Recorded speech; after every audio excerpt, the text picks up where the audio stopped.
Please welcome to our stage, Andrea Carla Michaels.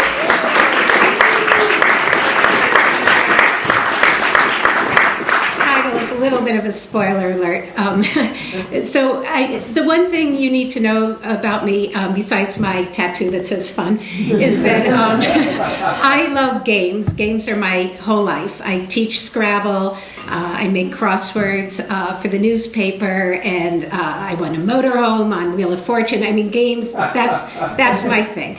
And about 25 years ago, I was living in LA and I was doing stand-up, and I was invited to this dinner party, and it wasn't a showbiz dinner party. It was a professor at UCLA, and there were just 4 couples. A friend of mine was in from out of town and invited me along, and one of them was one of the people there was John Lithgow, because he's married to a UCLA professor.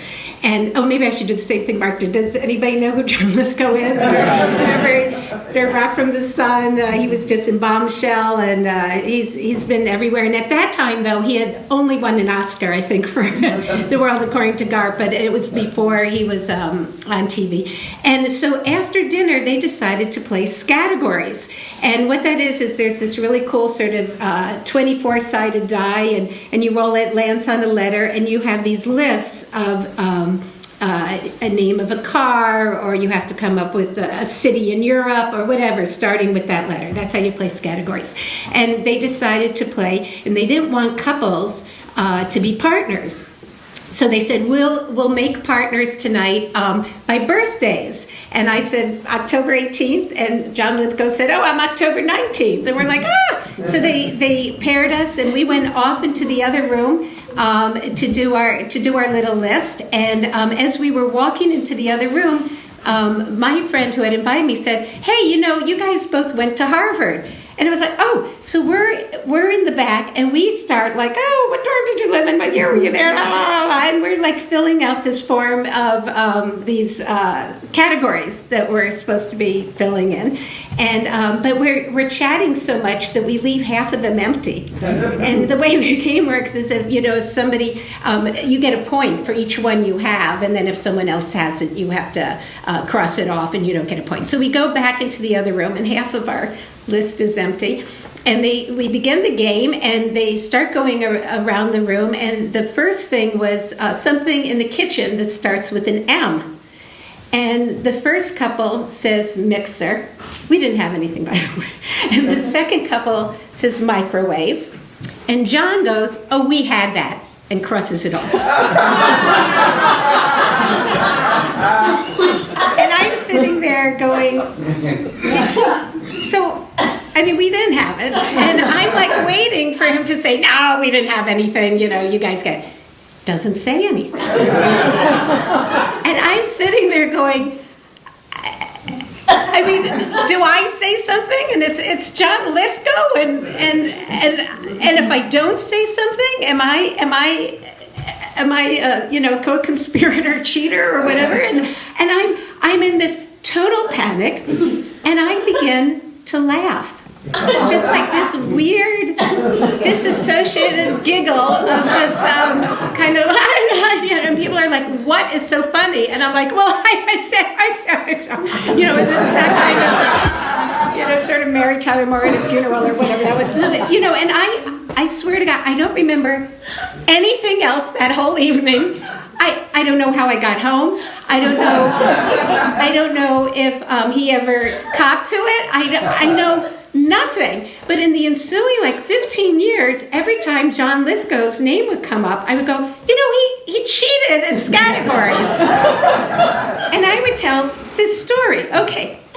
And by that time, a lot changed in my life, and I moved back up here, and I don't know, 15 years later or something, I'm at my college reunion, and it's the 25th reunion, which they make a very big deal over. Now, mind you, I had never made a year's worth of tuition in all those years. I just sort of lived on air and going on game shows and whatever. And I was afraid they were going to revoke my diploma, and I couldn't even afford to get there because everything was, it's $80 night at the Pop, $60 wine and cheese. And I finally just wrote to one of the people on the committee and said, listen, I kind of forgot to earn money, but if I don't drink, so if I don't eat the cheese, can I just like stand there and see my classmates? And they're like, yes, come. And then I had to like win a ticket on this radio call and show, whatever. I got there, and I get there the first night, and I'm like, who's the commencement speaker? Because my year was, they had Mother Teresa and Cyrus Vance, it's always somebody, whatever, and somebody goes, oh, it's John Lithgow. And I'm like, what? He cheated at Scattergories. And then I told him the story. I said, you know what? I'm going to confront him. I need closure. I want to know what happened, where, why, what. And so I go, what time is commencement? Because normally, they had never had an actor be the commencement speaker before, and unbeknownst to me, he had started this whole arts program there, and so anyway, I was determined. I thought, well, I'll run into him at something, and then they said, well, commencement's at 9 in the morning, and I was like, oh, because I get up at noon, but that's a different story. So, but by 8, I am like up. I'm dressed, I'm with friends. This woman, we're about to march in, and this woman comes up and she goes, oh, are you class of 80?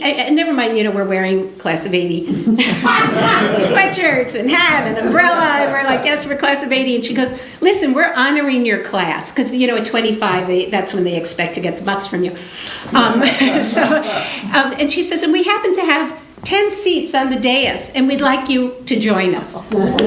Next thing I know, I'm up on the dais. I'm sitting next to like Boutros Ghali, like people who are getting honorary degrees, and there's John Lithgow sitting like as far from it, and I'm like, I am going to say something. So I'm sitting up there, and John gets up to talk, and the motto of Harvard is veritas, right? Truth, right? So I'm thinking, I'm going to say something. So he's up there, and he's like, be creative, follow your heart, and he's singing some song about a manatee, and because apparently this man, in addition to winning an Oscar, had won a Tony for M. Butterfly, had won an Emmy for Third Rock from the Sun, and then he was on some spoken children's record singing about manatees. He's up, he's getting like a standing ovation, encore, he's in there. It ends. My life is spinning, and we start walking down the stairs together. And I look at him, I lose my nerve, because I'm thinking, it's kind of his day.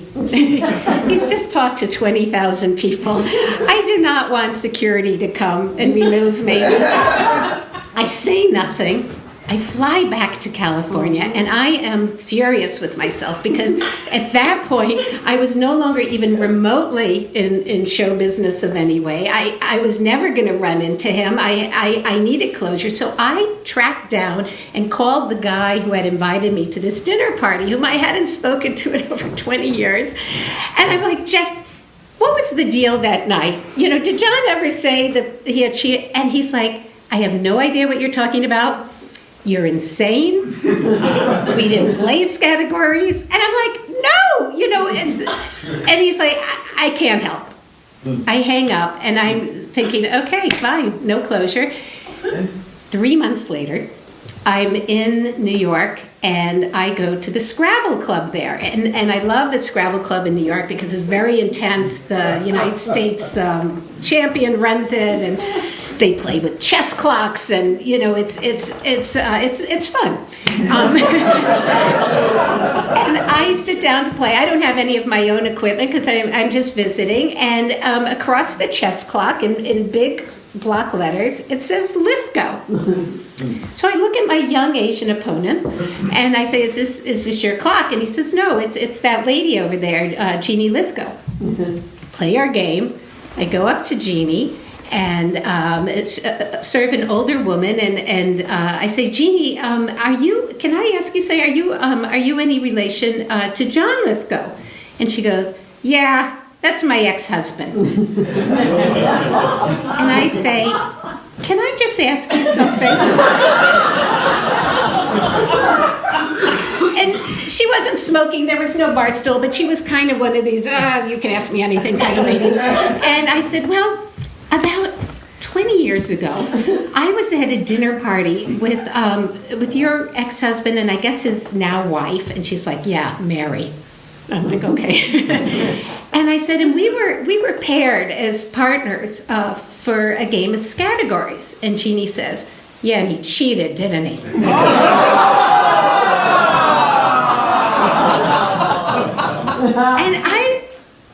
And I'm in shock, and I said, oh, what makes you say that? And she goes, are you kidding? If he were here tonight, he'd be cheating, he'd be hiding the cue under the table. And she starts getting all worked up. And he cheated on me, and he just cheats at everything. And I said, oh my God, I'm so sorry, Jeannie. I go, how long ago were you married? And she said, 40 years. And I said, I only brought it up because I saw the name on the clock. And I said, but have you ever thought about changing your name back? And she totally calms down. And she goes, oh, honey, you have no idea how good that name is to get a table in New York. So now that's the name I use when I want a table in New York. And actually, no, the moral of this story is don't cheat, because otherwise, like, some maniac is going to be telling a story about you 30 years from now.